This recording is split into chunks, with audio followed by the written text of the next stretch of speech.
안녕하십니까. 삼국지 목차를 따라가며 이야기로 풀어보는 이야기 삼국지. 지난 시간에 서주는 여포의 손에 들어가고요.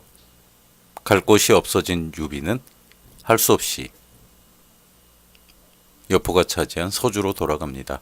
그리고 서주의 옆에 원래 여포가 머물렀던 소패에 주둔하게 됩니다.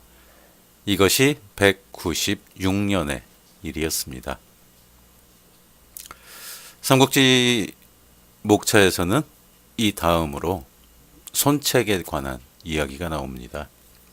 오늘은 손책에 관해서 살펴보도록 하죠. 손책은 울적했습니다. 손책은 손견이 죽자 고가의 장사를 지내고 원래 손견의 후원자였던 원술에게 의탁합니다. 그는 원술의 총애를 받았고요. 방금 경현, 여강 지방을 공격해서 점령하고 개선했습니다. 원술은 손책을 위해 잔치를 베풀고 칭찬을 아끼지 않았습니다. 원술이 늘상 말했어요. 나에게 손책과 같은 아들이 있으면 진짜 원이 없겠다. 하지만 실상은 그렇지 않았습니다.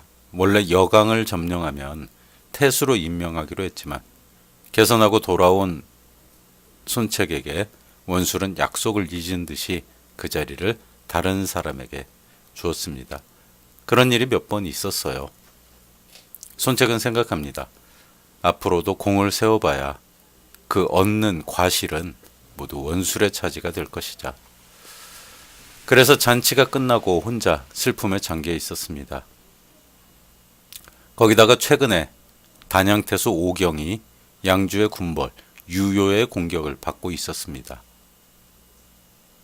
오경은 손책의 모친인 오씨 부인의 오라버니로 손책이 원술에게 오며 가족을 모두 맡긴 상태여서 그 걱정이 더했습니다. 외삼촌이 되는 거죠. 손책에게는. 그리고 사실 유요가 단양태수 오경을 공격하게 된 데는 손책에게도 사실 책임이 있습니다. 왜? 원술이 세력을 넓히면서 유요가 자신의 신변의 위협을 받고 피해가는 과정이었거든요. 그래서 단양을 공격하게 된 겁니다. 그러니까 원술이 가진 군대의 가장 큰 힘은 손책이었죠. 그 세력이 늘어나면서 근거지를 빼앗긴 유요가 엉뚱한 곳을 공격해가고 있는 그런 상황이었죠. 그런데 지금 자신의 처지는 구원을 가고 싶어도 군사가 없어서 구원도 가지 못하는 그런 신세였습니다. 그렇게 슬픔에 잠긴 손책을 위로하는 사람이 있었습니다. 손견 밑에서 종사관으로 있던 주치였어요. 원술에게 군사를 빌리도록 하십시오. 숙부를 구하는 일인데 들어주지 않겠습니까? 그때 여범이라는 사람이 또 나타납니다. 원술은 원래 욕심이 많습니다. 그냥 빌려주지는 않을 겁니다. 한참을 생각하던 손책이 말합니다. 제게 부친이 주신 전국 옥새가 있습니다. 건장전 우물터에서 손견이 습득한 그런 옥새였죠. 그것을 담보로 한다면 아마 군사를 얻을 수 있을 겁니다. 손책의 예상대로 원술은 옥새를 받고 군사를 빌려주었습니다. 그리고 황제에게 표문을 올려서 손책의 지위를 진구장군으로 승격시켜주기까지 했습니다. 더구나 혹시 손책의 마음이 변할까봐 빨리 출병하라고 재촉까지 했어요. 원술은 그리고 손책의 부장으로 주치와 여범을 배속시킵니다. 원술이 생각하기에 주치와 여범을 통해서 손책을 감시하려고 했지만 사실 주치와 여범은 손책의 사람이었죠. 헛다리 짚은 거예요. 손책이 출병한다는 소식을 들은 손견의 옛 장수들 정보, 황계, 한당도 합류를 합니다. 또 역양 땅에 이르니까 어떻게 알았는지 주유가 약간의 기병대를 이끌고 합류를 했습니다. 주유가 처음 등장하네요. 주유와 손책은 서로 동갑이었어요. 하지만 손책의 생일이 약간 빨랐습니다. 손책의 모친 오부인은 주유의 사람됨을 알아보고 둘을 의형제로 맺어줍니다. 현명한 부인의 놀라운 해안이었습니다. 주유도 단양의 위기를 듣고 오경 밑에서 일하는 삼촌 주상을 도우러 가다가 손책을 만난 것이었어요. 이렇게 오씨 집안과 주씨 집안은 다양한 관계로 서로 얽혀 있습니다. 두 사람은 반갑게 인사를 나누고 심중을 털어놓습니다. 주유는 독립을 결심한 손책의 뜻을 듣고 적극 도와줄 것을 약속합니다. 더구나 인재까지 추천을 했어요. 팽성이라는 곳에 있는 장소와 장괭이라는 사람이었습니다. 손책은 친히 두 사람을 찾아가 자신의 큰 뜻을 도와달라고 청합니다. 처음에 거절하던 그들은 손책의 진솔한 마음을 듣고 손책의 휘하에 들었고요. 손책은 장소를 장사 겸 묵은 중랑장으로 장경을 참모 겸 정의 교의로 삼았다라고 합니다. 근데 이거는 좀 과장이 있는 것 같아요. 당시 손책의 군사회가 뭐 얼마 되지도 않았고 이렇게 정상적인 이건 마치 그 정상적인 군대 편제와 같잖아요. 이럴 정도의 여력은 없었던 거로 보이는데 하여간 책에는 이렇게 나옵니다. 유효라는 인물에 대해서 이야기가 나와요. 유효는 원래 양주 자사였습니다. 양주의 수도는 수춘이었어요. 근데 원술의 세력이 커지면서 그는 남쪽으로 밀려서 고가에 주둔하고 고가는 손책의 가족들이 다 살던 곳이죠. 세력을 넓히기 시작해 단양을 공격하고 있던 그런 참이었습니다. 그때 유효에게 손책이 군사를 거느리고 단양을 구하러 왔다는 소식이 전해집니다. 유효의 부장이 나서서 말을 해요. 이 장강의 요충은 우저라는 곳인데 그곳을 지키고만 있으면은 백만대군도 막을 수 있을 것인데 걱정하지 마십시오. 그러니까 강은 아무데로나 배를 타고 건널 수 있을 것 같지만 또 그렇지 않거든요. 상륙할 지점이 그렇게 호락호락하지는 않았던 것 같아요. 그래서 우저라는 곳이 강을 건너서 뭐 상륙을 한다거나 이런 곳이 되겠죠. 그때 한 장수가 끝줄에서 나서며 말을 합니다. 저를 선봉으로 삼아 주십시오. 모두 돌아보니 태사자였습니다. 태사자가 또 등장을 하네요. 저는 이 삼국연의를 통틀어서 이 태사자라는 장수의 능력이 굉장히 의심이 많이 갑니다. 언급되기로는 굉장한 능력을 가진 장수인데요. 이렇게 그 자리를 잡지 못하고 여기저기를 떠돌아다녀요. 그리고 뭐 큰 세력도 없는 이 유효에게까지 투항을 해서 객장으로 머물고 있었어요. 유효는 자신에게 투항한 지 얼마 되지 않는 그를 믿지 못해 기용하지 않았습니다. 태사자는 불만이 있었지만 물러날 수밖에 없었습니다. 유효는 우선 우저에 군량 20만 석을 쌓았어요. 군대보다 먼저 출발하는 것이 군수품이에요. 왜냐? 수레에 싣고 가야 되잖아요. 수레는 도보보다 더 느려요. 그래서 이제 우리가 흔히 백만대군 뭐 이런 얘기를 하잖아요. 적벽에 백만대군이 출동을 했다. 근데 이 백만대군을 먹이려면은 병참 인력으로 3배 정도 인원이 필요합니다. 이야기가 샛길로 새는 것 같지만 수나라가 고구려를 침략했을 때 처음에는 군량 때문에 어려움을 겪었어요. 그래서 두 번째 출정할 때는 각각 병사마다 45일치 군량을 직접 짊어지고 가라고 했습니다. 45일치 군량이면 얼마나 많았겠어요. 그래서 그때 병사들이 많이 먹고 먼저 몸을 가볍게 해서 그렇게 갔다는 이야기도 있는데 그만큼 군량의 수송 자체가 도로도 좋지 않은 상황에서 굉장히 어려운 일이었습니다. 그래서 항상 정식으로 군대가 출발을 하면은 치중대라고 하는 이 보급대가 먼저 출발을 합니다. 그래도 나중에 출발하는 보병 전투병보다 늦게 도착하거나 뭐 그래서 그 시간 조정을 잘 해야 되는데요.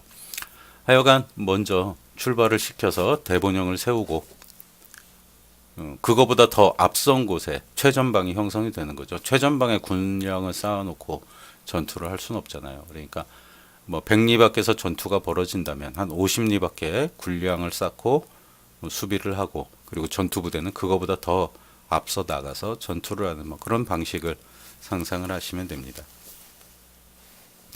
그리고 우절을 방비하자고 의견을 낸 장영을 대장으로 삼아서 손책을 막게 했어요.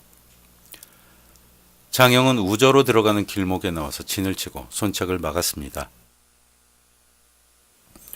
손책보다 군사가 많은 장영은 마구잡이 싸움을 시작을 합니다. 계책에 놀아날 염려가 없기 때문이에요. 손책의 군사들이 고군분투했지만 평지에서 벌어지는 싸움이라 용맹보다는 숫자의 우세가 더 유리하게 작용을 했습니다. 그리고 시간이 지날수록 격차는 점점점 벌어지기 시작을 했어요. 그때 갑자기 장영의 후미가 술렁거리기 시작합니다. 이상함을 느낀 손책이 멀리를 보니까 우저 쪽에서 불길이 치솟고 있었습니다. 새로 손책의 휘하에 투신한 장음과 주태가 산길을 멀리 돌아서 우저로 침입해 군량창고에 불을 지른 거예요. 장영은 본영의 불길이 오르는 것을 보고 서둘러 군사를 회군을 합니다. 그 뒷덜미를 손책의 군사들이 달려들었어요. 장영은 우저를 포기하고 달아났습니다. 손책은 우저로 들어가 불길을 잡고 남은 군량과 투항한 군사를 휘하에 거두고 신정이라는 곳으로 진군을 합니다. 유효도 스스로 군사를 끌고 나와 신정에서 서로 대치를 합니다. 첫날은 서로 진영을 세우고 탐색을 하며 보냈어요. 그날 밤 손책은 광무제의 꿈을 꿉니다. 광무제는 신나라를 세운 왕망을 무찌르고 후한을 건국한 황제죠. 그 광무제가 꿈에 나타난 거예요. 그 꿈이 너무 생생해서 그는 다음날 광무제의 사당을 찾았습니다. 그러니까 근처에 광무제의 사당이 있었던 거예요. 그래서 아마 지명이 귀신 신자를 써서 신정이라고 돼 있었던 것 같기도 해요. 정확한 의미는 모르겠지만.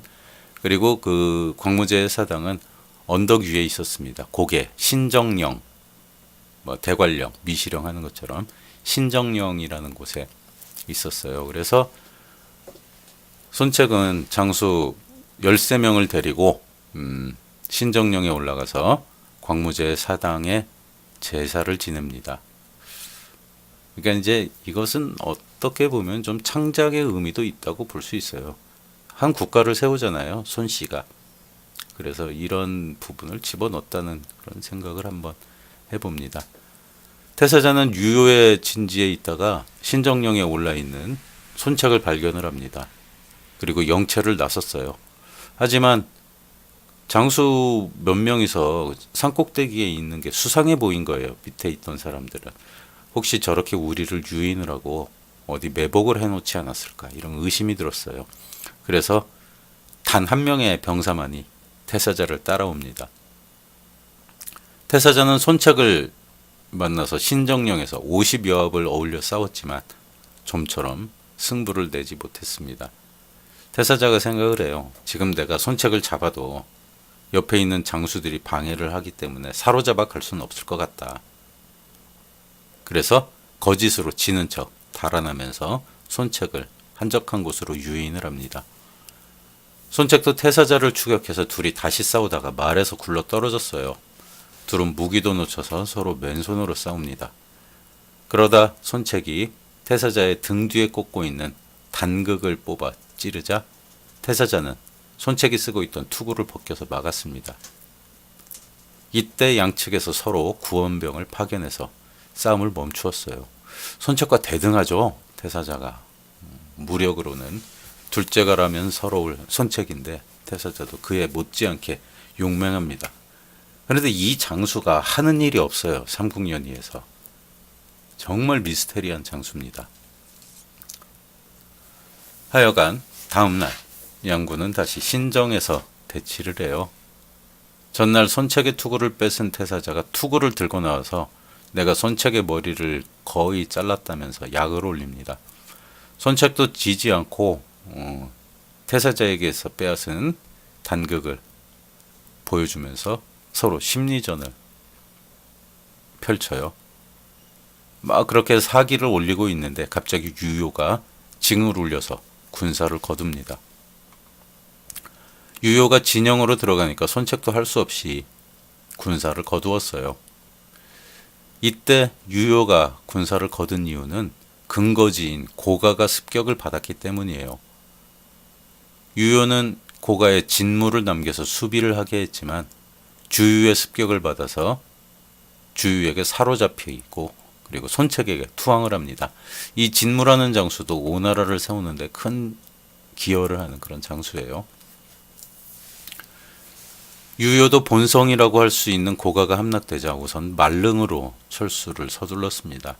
이 말릉도 제법 큰 곳입니다. 나중에 손책에 도움이 되기도 하는 그런 곳이기도 해요. 이때 손책의 밑에 들어온 장소가 야습을 제안을 합니다. 계속되는 패배에 정신을 차리지 못하는 유효는 5갈래로 군사를 나누어 들이닥치는 손책의 군사를 막지 못하고 달아납니다.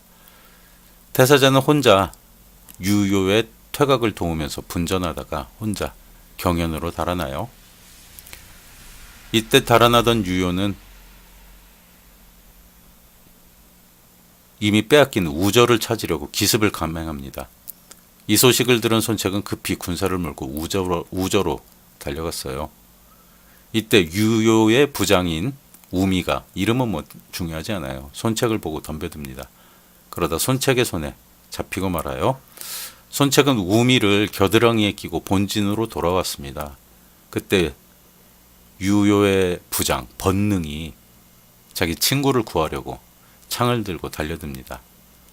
손책은 뒤도 안 돌아보고 번능이 가까이 다가올 때까지 침착하게 기다리다가 가까이 왔을 때 갑자기 돌아서서 벼락같이 고함을 지릅니다. 놀란 번능이 말에서 떨어져 죽어요. 그리고 겨드랑이에 껴있던 우미도 손책의 엄청난 힘에 눌려서 질식해 죽어버립니다. 그때부터 사람들은 손책을 강동의 소패왕이라고 불렀습니다. 항우죠, 소패왕은. 손책의 신의의 사기를 잃은 유효의 군사는 앞을 다투어 항복을 했습니다. 세력을 잃은 유효는 유표에게로 달아납니다. 좀 뻥이 심하죠. 한 장수는 아기 낚아채듯 목덜미를 잡아서 옆구리에 끼고, 쫓아오는 장수는 소리를 질러서 놀라서 죽게 만들고, 그 소리를 지를 때 썼던 힘 때문에 겨드랑이에 껴있던 장수가 질식해 죽었다. 하지만 손책의 그 능력이 대단했던 것은 사실이었던 것 같아요. 이제 손책의 다음 목표는 말릉이었습니다. 그곳은 이제 설해가 지키고 있었어요. 그러니까 유효 세력의 잔당이 마지막으로 남아있는 곳이 말릉이죠. 손책은 설해에게 투항을 권하기 위해 혼자 성아래로 갑니다. 그런데 갑자기 화살이 날아들어서 손책의 허벅지에 박혔어요. 손책은 크게 비명을 지르면서 말에서 떨어졌고요. 장수들이 급히 달려가 손책을 구해 진영으로 돌아왔습니다. 그 후 손책이 죽었다는 소문이 퍼져요. 설해는 그 소문을 믿고 손책의 진지를 야습하다가 영매복에 당해 죽었습니다. 조조가 복양성에서 했던 것과 똑같죠. 삼국지 전투에는 거의 이런 부분들이 이제 앞으로 계속 나옵니다. 하지만 전투는 중요하지 않아요. 그 전투의 승자와 그 전투가 대세에 미치는 영향 같은 게 중요하지, 어떻게 전투가 벌어졌는지는 사실 크게 기록에 정확하게 찾을 수가 없거든요. 하여간 그렇게 말릉도 차지를 해요. 이제 유효의 세력 중에 남은 것은 태사자뿐이었습니다. 손책은 태사자의 행방을 수소문하고 경연으로 갔어요. 그는 태사자와 싸워본 그때 그 느낌, 태사자의 용맹을 아끼는 마음이 있어서 태사자를 투항을 시킵니다. 이때 훈훈한 미담이 나와요. 손책이 지극히 환대를 하자 태사자는 감동하고 스스로 자기가 가서 유효의 폐잔병들을 수습해서 다음날 정오까지 돌아오겠다고 합니다. 손책의 장수들은 믿지 않았어요. 저게 항복해놓고 거짓말하고 도망을 가려고 한다. 하지만 손책은 태사자를 믿고 보내주었고 다음날 태사자는 한 1,000명의 군사를 거느리고 손책에게 돌아옵니다.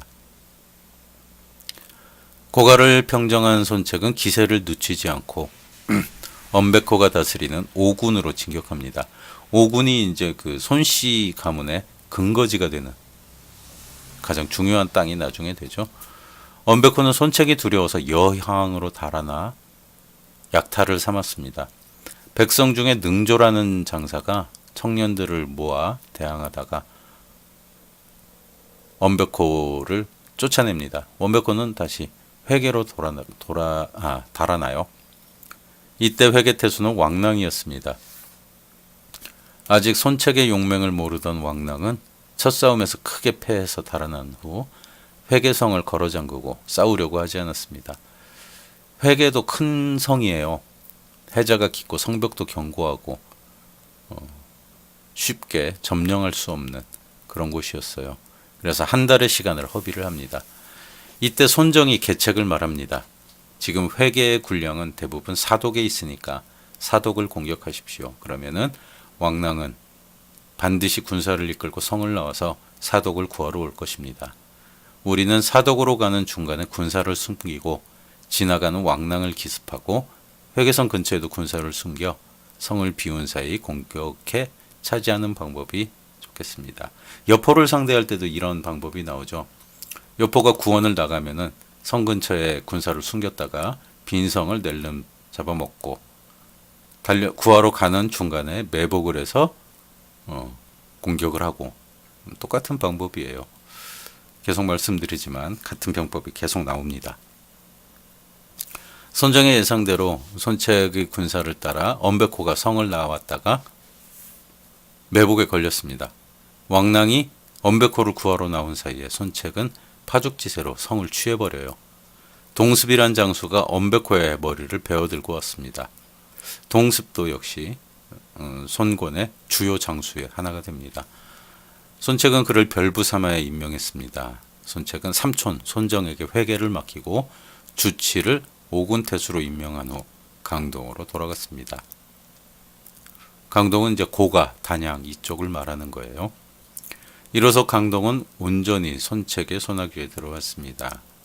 이에 손책은 원술에게 사람을 보내 맡겨놓은 옥새를 돌려달라고 했습니다. 이 한 호흡에 진행된 손책의 강동 점령은 사실 194년부터 시작해서 원술과 197년에 결별을 선언을 해요. 그러니까 옥새를 돌려달라고 청한 게 197년인 거예요. 3년 동안 전쟁이 있었고 강동이 어느 정도 안정이 되었고 이제 나 스스로 독립할 만하다라고 생각을 하고 원술에게 옥새를 돌려달라고 한 거니까요. 그러니까 양조자사 유효를 공격해서 단양 일대를 장악한 것은 196년의 사건이고요. 엄베코가 점령한 오군을 차지한 게 197년이었던 거예요. 그리고 주유는 노숙이라는 사람을 천거를 합니다. 송권에게 가장 중요한 인물이 되는 두 명의 장수죠. 주유와 노숙. 그게 198년이고요. 198년에 노숙이 손책에게 합류를 하면서 동호의 기틀이 다져지기 시작을 하죠. 자, 그럼 196년에는 어떤 사건이 있었죠? 여포가 서주를 낼름 집어삼키고 유비가 소패로 갔던 거예요. 그러니까 이 사건은 원술이 유비와 기령을 보내서 싸우는 동시에 다른 곳에서 또 일어났던 그런 사건인 거예요. 근데 목차대로만 보면은 이 연도가 좀 헷갈려서 이렇게 연도가 왔다 갔다 합니다. 삼국연의의 단점이 그거예요. 연도가 막 왔다 갔다 해요. 순서대로 읽을 수가 없습니다. 하여간 삼국연의에서 동호가 차지하는 비중은 아주 미약해요.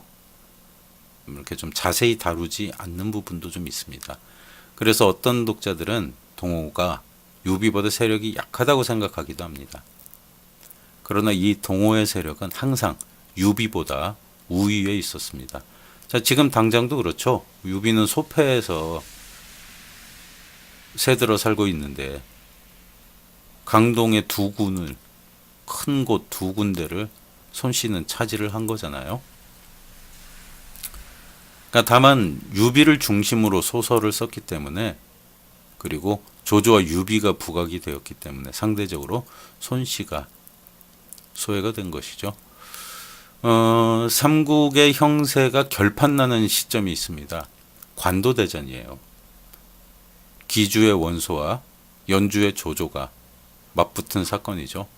그리고 훨씬 큰 세력을 가졌던 원소가 조조에게 멸망을 하고 동북 삼성을 비롯한 화북 일대를 조조가 차지를 합니다.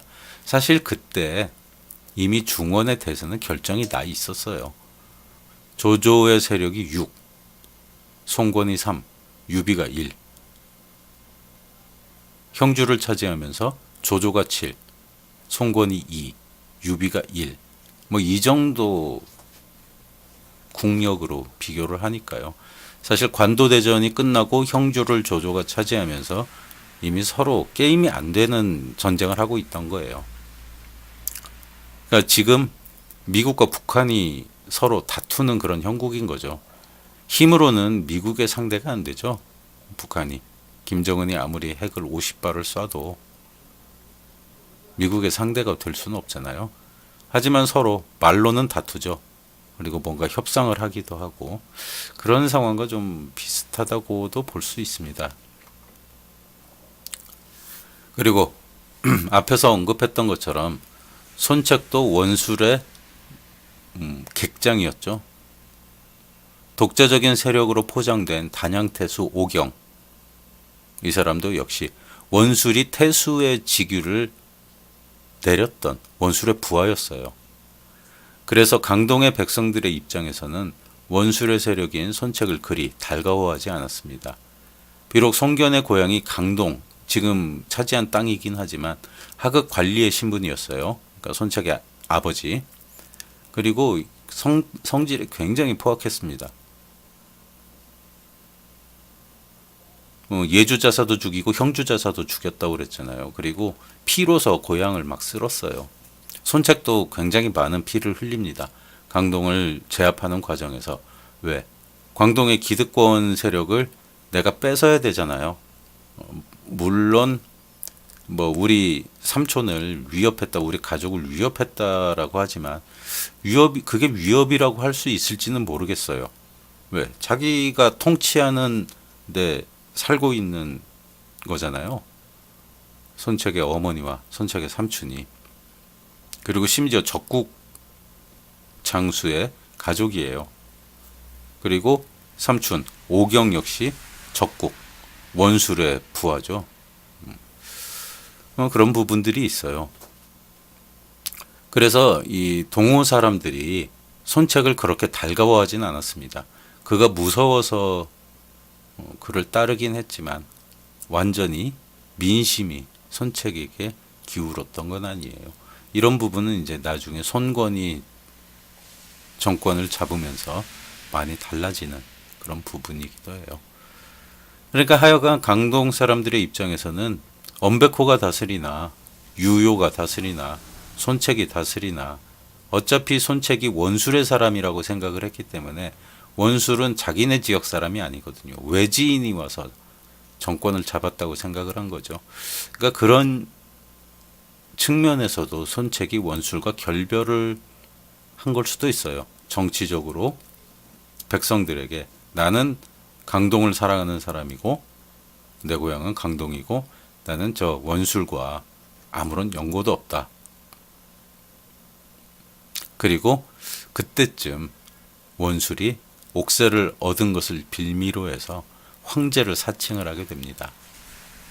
그것도 역시 손책이 원술과 결별을 선언하게 된 그런 큰 원인의 하나가 되기도 해요. 자, 그럼 원술은 어떻게 이 사건에 대처를 할지 다음 시간에 풀어가 보도록 하겠습니다. 잘 들으셨다면 좋아요, 구독 눌러주시면 감사하겠습니다.